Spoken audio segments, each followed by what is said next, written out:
Номер 9. Стъклени тръби. Едно от най-завладяващите изображения показва оребрена тръба или структура, подобна на тунел. Частично покрита от повърхностния терен, структурата изглежда така, сякаш е била открита от някакъв геологичен процес.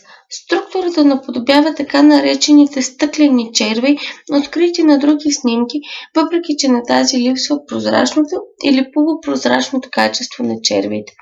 Официалната позиция на НАСА за тези структури е, че те са доста естествени и всъщност са влакове в дюни, редици от пясъчни дюни. Статията "Това е изкуствена конструкция на Марс" сравнява тези снимки с друга снимка на действителни марсиански влакове в дюни. По нищо не си приличат. Докато снимката на действителните дюни наистина изглежда като пясъчни дюни, тази загадъчна структура не е така.